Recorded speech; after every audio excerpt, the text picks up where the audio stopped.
Treasurer Jim Chalmers has spoken in detail about the economic storm clouds circling the world's biggest economies. Inflation, interest rates, falling house prices and skills shortages are just a few. So how will he manage these problems in Tuesday's federal budget? Well, joining me now is Danielle Wood, Chief Executive of the Grattan Institute. Danielle, thanks for your time today. What do you see as the biggest problems facing Australia's economy? So there are a number of fronts on which we face economic challenges. Clearly, we're not immune from the global slowdown, which is now really forecast to hit a lot of the world over the next year or so, as central banks everywhere respond to the rising challenges of inflation. On top of that, we have a really tight labour market, which is causing challenges in some parts of the economy. And there remains all sorts of supply-side shocks from the war in Ukraine and supply chain issues in China, which are continuing to bite in terms of prices. Are you expecting this budget to be filled mostly with election commitments? The Treasurer has said that this will be a bread and butter budget, and I think by that he really means that the focus will be on those election commitments. We certainly heard talk that they might go further in some areas like the stage 3 tax cuts, but I think that's now been wound back. So I expect largely it will be pretty straightforward, and certainly the key spending measures that we'll see will be the ones that they've already told us about. Yeah, we've had a few budget leaks already, including an increase in paid parental leave from 18 up to 26 weeks. How much do you expect this policy could cost, and what are the big benefits from it? So the policy is going to be phased in over time. So we won't actually see the full cost of the policy, I think, in the forward estimates, because we don't get the full 26 weeks until 2026. My estimate is that once the policy is fully up and running, it could cost about $600 million a year, but it will be less than that in the short term because it's ramping up over time. We've also heard, you talked about the tax cuts a second ago, we've heard the stage 3 tax cuts, they're now forecast to cost about $254 billion over 10 years. That's up from about 240 odd billion. Is cutting taxes in the future the right thing we should be doing at a time when the Reserve Bank's trying to curb spending in the economy?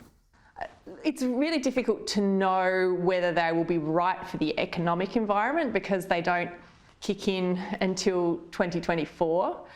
So it's always been, a challenge to talk about whether the economic rationale for those tax cuts, because they are so far into the future. I certainly think we can say, though, that fiscally it's quite hard to justify a tax package of that size. Remember, these stage 3 tax cuts were sort of dreamed up back in 2018, before COVID, when we thought we were going to be seeing surpluses as far as the eye can see. We are obviously in a much more challenging fiscal environment now, and I think for that reason alone, there is a case to revisit those, not necessarily to abolish them, but at least to find ways to reduce the impact on the budget. Is Australia's tax system too complicated right now? Does it need to be simplified? Look, I think it is always a worthy goal to try and simplify the tax system.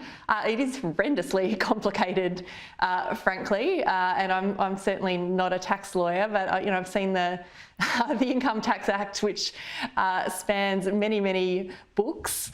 I would love to see a consideration of winding back tax concessions. So there's a lot of leakages to the income tax base at the moment. Through things like super tax concessions, negative gearing, the capital gains tax discount, family trusts. There are a lot of ways that the well-advised can try and reduce their tax bill. I would rather see actually to close down some of those loopholes and leakages, and that would then allow us to bring down overall rates in a way that's more affordable for the budget. Yeah, boosting productivity in the economy is something we've previously spoken about. Are you hoping to see a lot of things to do with childcare benefits in this upcoming budget? So I think what we'll see in the budget around childcare benefits align with Labor's election commitments, which is to roll out higher subsidies to make childcare more affordable starting from mid-next year. I think that's a really important measure for the economy. We know that high out-of-pocket childcare costs are a big barrier for parents, particularly mothers with young children who would like to work more. making it more affordable will increase participation and will increase their capacity to work in the types of roles that they're trained to do. So it is certainly, I think, a positive development for the economy as well. Previous budgets have been really big on infrastructure spending. We know the government's committing about $2.2 billion to Victoria's suburban rail loop. How much space do you think there is in this budget for other big infrastructure projects? So again, I suspect that it's going to be a focus on the ones that we've already heard about coming into the election. The new government has said that it will focus on projects which have gone through an Infrastructure Australia assessment, focusing again on kind of big national projects. That would be certainly an improvement, and I think there is savings to be made in the budget by making better choices on infrastructure. Of course, the commitment to the suburban rail loop isn't consistent with that. It's not yet gone through the Infrastructure Australia process.